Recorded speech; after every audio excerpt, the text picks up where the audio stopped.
Konke ibhlungu njengomzali uzala abantwana ubakhulisa ubabambe ngamazinyo ubaqhube uba mabaye esikolweni samahala bafunde. Umuntu akhethe ungafundi one simohlula isikolo, azikhethele impilo ongazange uyicinge. Ndithetha mina ngabantwana obafundise ukuthandaza, obabambe ngomthandazo, wabafundisa wababonisa indlela ukuthi eyona ndlela yokuphila yeyiphi. Bazikhethele sana abantwana, bahambe into engaboni ihabi apha phandle apha, babe zitsotsi, bakhetha uba zitsotsi abantwana bakho. Uhlukunyezwe ngamapolisa engena kwakho day in day out bezofuna abantwana bakho. Khonto ibhlungu nje kumzali njengaloo nto leyo. Akhethe umntu ubalisele engena ngefestile emizini yabantu. Andali, andinanto esandleni, kodwa zange ndathandazela into okokubana abantwana bam mabangene ngefestile kweminye imizi, mababamba baxhomisa abantu bephethe okapi, babamba abantu inkunzi apha ezitratweni. Akekho umzali ofanelwe seso sehlo, whether single or utshatile. Khonto imbi njengaleyo, khonto ibhlungu kumzali njengaleyo uba ube nembewu ebolileyo. Fumanisa umntana ukuthi ngela xesha wayesesecrash, when I grow up I want to be a pilot, when I grow up I want to be a scientist, when I grow up I want to be a doctor. Bazibale zonke kule yakho inzala yabantwana bayi-6, ungabikho nomnye olandela ekhondweni. Amantombazana ayanxila, azama ama-relationships wabo awaphumeleli, abafumani imisebenzi, bazala abantwana abanotata abahlukene ngenxa yokufeyila kwama-relationships. Ewe nabo abaplenanga. Yo, bahlala esportini Monday to Monday besespotini. Akho nto ibhlungu njengaleyo mzali, akho nto ibhlungu njengaleyo. Otha sethe uphumelele wakumamela wamgqiba grade 12. Xa sekhulile apho uzixelele khona ukuthi noko uzawukwazi ukundizisela itumata, andizisela 2.5 yomgubo, avela athi mama ngibani utatam, ahambe sana ayohlala kuloyise. Uyise phofu owayethe akamasi, akakumithisana. Xala ngentlungu yomzali ke mnake, iza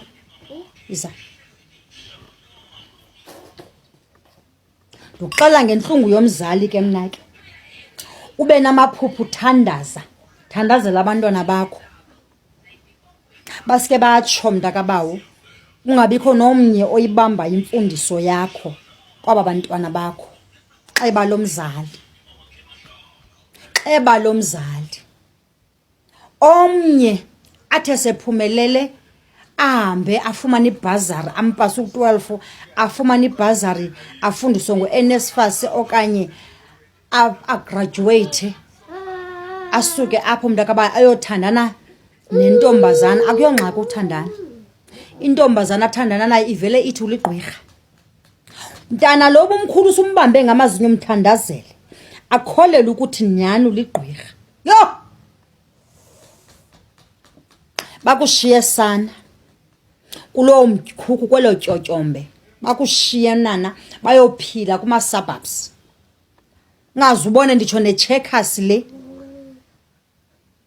emnyama ke yasemakuleni. Xela ngentlungu yomzali mna, xela yazi bafazi akunaformula yokukhulisa umntwana, ayikho. Unjalo nje oyiphethe ingathi ngesabela sonke iformula yokukhulisa ukuthi umntwana ukhuliswa njani. ngoba naba baphila kamnandi bangena kuma multiracial okwa kuma private schools umntana ahamba evarsity ayokhumsha afunde lonto ayifundeleyo xebuya azithi nkqu kwiziyobisi zezidakamizwa yeva abe ngungantweni sana nebachelors abe ngungantweni nana nama honors abe ngungantweni umntana akanankqubela phambili upasile zona upasile nansi imixa ikhona wardrobe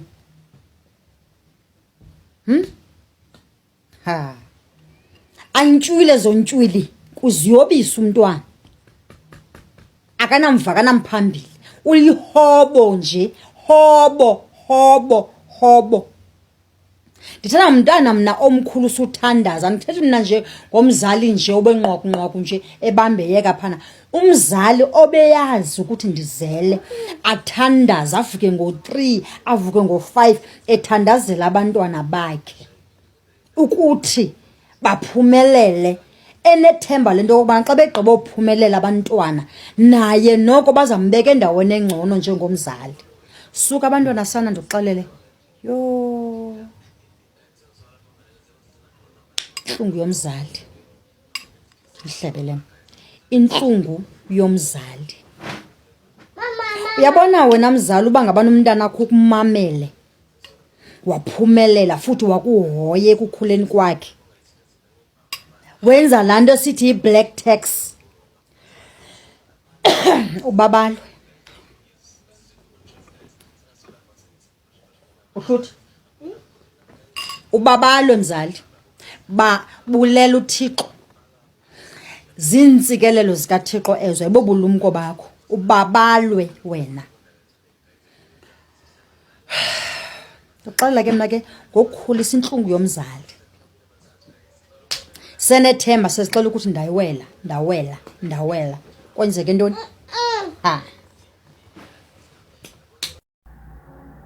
Hello good people, welcome to this channel. If you are new here, please make sure you do the right thing. You press that subscribe button and hit the notification bell. Yo good people, kunzima ukuba umzali. Uyabona ma umzali la ngaphandle ingane zakho zisakumamela zisenza ngendlela wena ofisa ngayo. Umbonge uNkulunkulu, umbonge uNkulunkulu. Kunzima ukuba umzali especially futhi kule ingane zamanje ezi exposed eintweni eziningi ze exposed ku technology amalungelo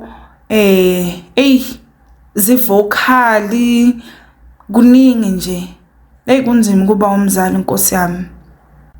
Yabona nje mawubona ingane yakamakhelwane o yasem street or maybe uyibona ivideo ku TikTok yomntwana ongezwa ubokwazi ukuthi lo mzali lo uzamile ngayo yonke indlela cause akekho umzali ongaletha umntwana emhlabeni bese ayamiyekelela nje ukuthi kusasa lakhe life nje kanjalo ubokwazi ukuthi usuke azamile uhlangana nengane ehuqugwayi lapha ime nabafana or iphusha isisu incane or yenza boma video ku TikTok ingqunu yadunusa ubokwazi ukuthi abazali bayo bazamile abazali nje not abazali ukuthi biological parents abantu abadala emndenini.